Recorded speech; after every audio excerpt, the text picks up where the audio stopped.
back at the small scale group build, and things have changed a little bit. I originally had in my vision for this car as a GM concept car from 1963 to introduce the new Corvette, and it was going to be a super shiny, all chromed out Corvette body as sort of a new car introduction vehicle that they'd have on the show floor. So we had a couple of issues with the paint, which, as I documented before, was first the fish eyes in the paint. Then I finally got that out, fixed it, got a nice reflective coat of paint on here, and it looked beautiful. And I'm going to put a picture probably right about here of what that looked like. I'm going to probably put another one here. And then I'll show you another one there of what that looked like. It was amazing. I really got the reflective quality where I wanted it, and then I clear coated it. Unfortunately, I used the wrong clear, and what I got was what you'll see right here. And that didn't turn out very well. So I went back in, and I just decided, alright, I'm running out of time, I don't have time to strip this whole thing down and repaint it. I'm going to try and change this, and now instead of a super chromy reflective finish, we're going to have a polished aluminum look to the car. So I went back, I reapplied the chrome paint, and this is the finish that I got, which came out pretty darn nice. This is using the all-clad paint.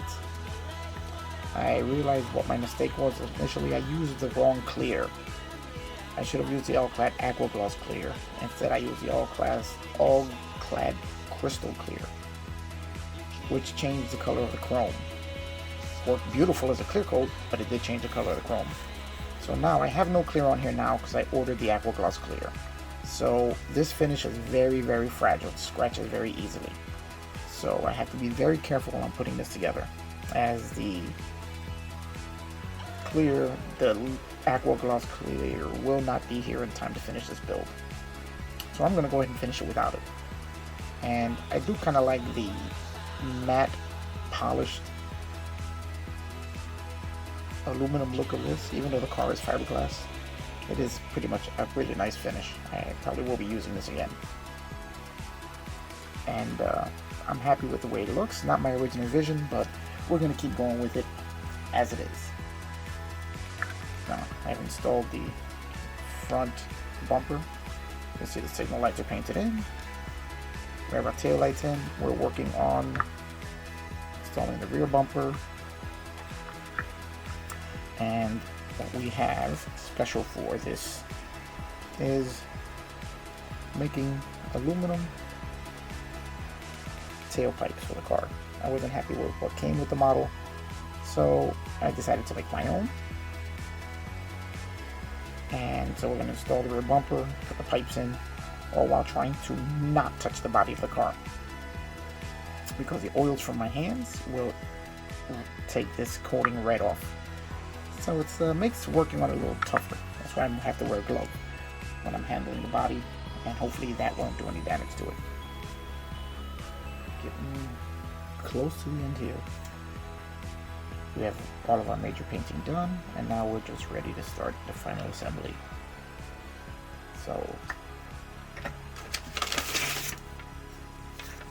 just see after interior and glass into the body. Then we're gonna wing it from there. Alright, so let's take a look at the glass, make sure that this is all nice and clean. I had to polish out some scratches that were in the glass.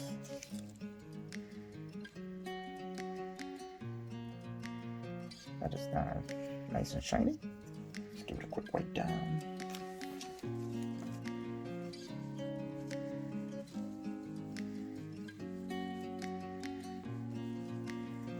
glass is actually better than I would have expected for this kit. It's actually pretty clear. It's got a nice shine to it.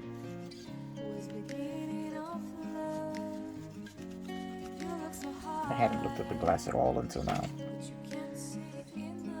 Alright, so now we're going to install the parts.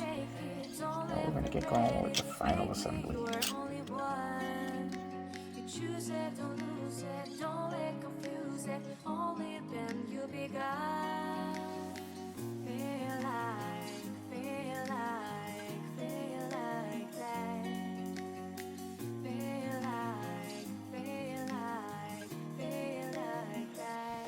It's at this point where I start test fitting the aluminum exhaust pipes.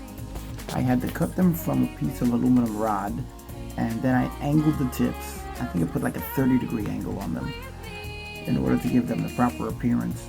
And here I'm just measuring them out and fitting them into the holes in the bumper and seeing where they come out in relation to the mufflers. I couldn't get a proper attachment to the mufflers as I would have had to have started cutting some plastic, and I didn't want to do that to ruin the finish in the car. So I just made them fit the best that I could, and they didn't come out too bad. That's it for the build. Now get ready for the big reveal. See if you don't think this is the most exciting car in America today. Know what makes this car so exciting besides its obvious style? It's the Corvette's not-so-obvious engineering. The things you feel but don't see. The things that led Car Life magazine to award Corvette its coveted Engineering Excellence Award. Here's what Car Life magazine says about the Corvette Stingray. The Stingray has a chassis and suspension system years ahead of contemporary sedans. Bold in concept, thoroughly tested, meticulously manufactured. Handling has been vastly improved. The car is much more stable at any speed and thus safer. Chevrolet engineers assigned to the Corvette project have done an outstanding job. We unanimously vote them Car Life's 1963 Award for Engineering Excellence. The fact is, the Corvette is a specialized machine, built for people who want the ultimate in driving. But this same spirit of engineering, this idea of special design for special needs, is true for all of Chevrolet's four entirely different kinds of cars for 63.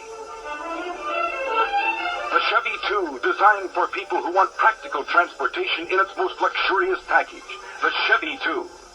The Corvair, an exciting blend of family car and sport car, a family sports car. The most popular of all, the 1963 Chevrolet Impala, with the jet-smooth look of luxury. Four entirely different kinds of cars, but all with the spirit of the award-winning Corvette. The cars that keep Chevrolet going great in 63 at your Chevrolet dealers. Big reveal for the small scale group build for February of 2022. What we have here is the completed model of the AMT 1/32nd scale 1963 Corvette Stingray. This was my entry into the small scale group build, and if you've been following along with this build, you'll know exactly what I went through to get to this point. Had quite a few paint issues, all of which were my own fault. This is a fun little kit. It's a very simple kit, and only gets complicated when someone like me makes it more complicated than it needs to be. So the story behind this model is this is a 1963 show car with a special paint application primarily for the car show circuit, as GM and Chevrolet were getting set to introduce the all-new Corvette to the show crowd. This was originally supposed to be a all chromed out body, and if you've been watching the series, you'll know that that didn't exactly work out. So now what we have here is a polished aluminum body, or aluminum paint on the body. It's almost, I would describe, came out more as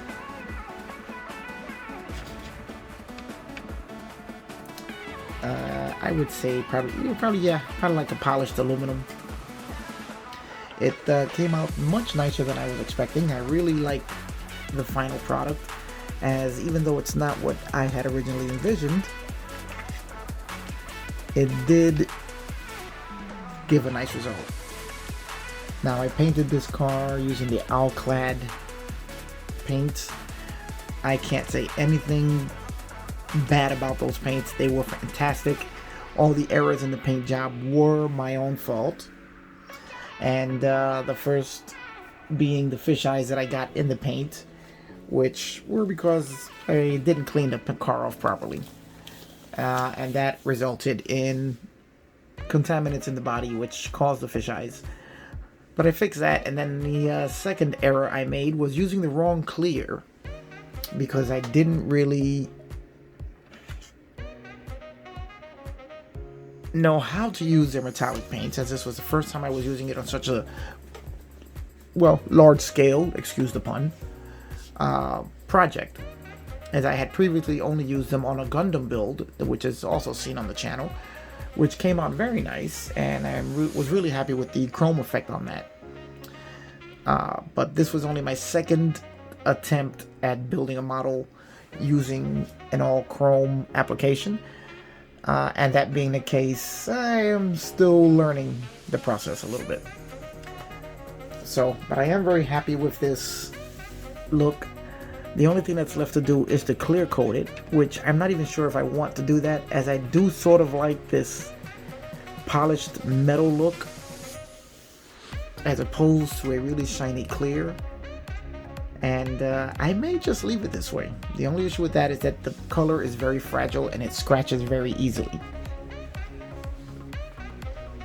So I do have the proper clear on order, as I plan on attempting my chrome car build at some point in the future again, and I want to be ready for it. But as you see here, this car has plastic tires, which when done correctly, they actually don't look that bad. I have semi-gloss over Tamiya rubber black to give the tires a little bit of a sheen so that they appear to be rubber, except on the treads, which I left that flat. So they actually don't look so bad for plastic tires. You would almost think that they were rubber. There's also a fully detailed chassis. As you can see, I went all out on detailing the chassis to give this car as much detail as possible. It is a very simple kit. Basically, all you have is your chassis, the 4 tires, the interior tub, and the body, and the front and rear bumpers and taillights. I think that was almost everything that the car came with. So it's a very, very simple kit. And the chassis, the only reason there isn't, you can see all this, if you follow the build, I went as far as I could with detailing the entire chassis out, and I love the way that came out. I'm very happy with that.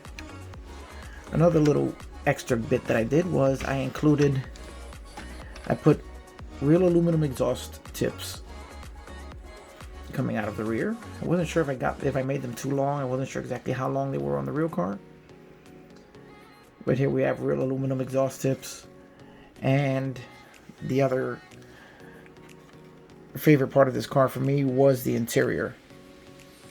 As you can see here, we have the red seats, red dashboard, our red wood steering wheel. You can see our door panels are two-tone with red and NATO black, as I wanted just a little different shade of red in there. And I don't know if you can see it in there, but there is carpeting in the interior. That was all done with embossing powder. Let's see if we can get a look at there. We have seat belts.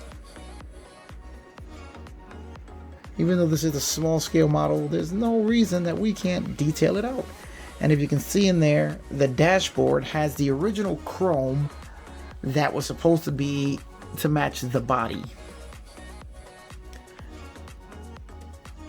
So you can see the remnants of what the original vision of this car was in the dashboard. Let me see if I can zoom in on that for you. Let's see if we can't get a better look at that. There are the remnants of what was supposed to be Matching interior chrome.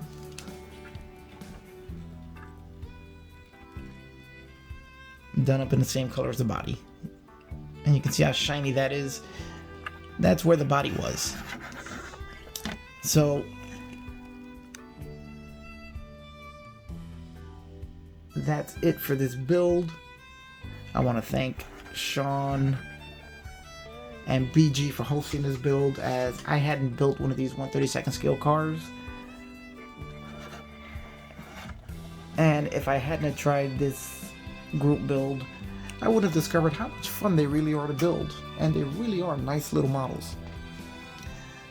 I will do better on my next one, as this car has way too many layers of paint on it, as you can tell by the fact that I have sort of drowned out a little bit of the Corvette emblem there. So I did make a few mistakes, but I think I've got a pretty good looking result here. It's not perfect, but I think it'll do. And I may just go out and get another one of these small Corvettes so that I can really try and get my vision fulfilled as to what I wanted to do with this car.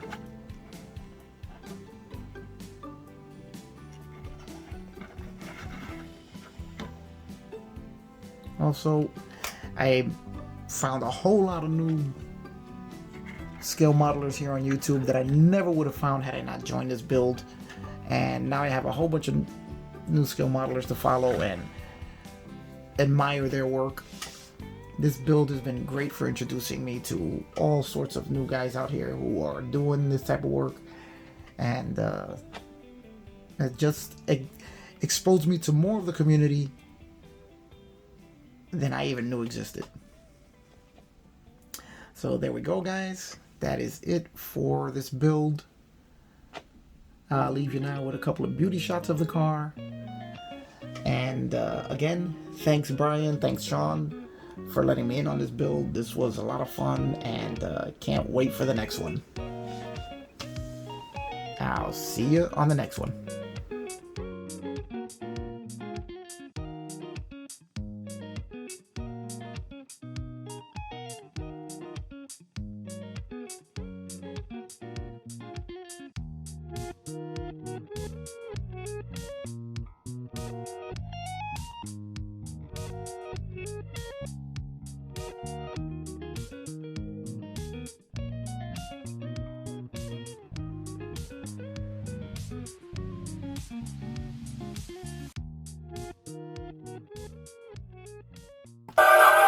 A Chevrolet Corvette Stingray Sport Coupe. See Chevrolet's 4 entirely different kinds of exciting new cars for $63. Come to the Go Show at your Chevrolet dealers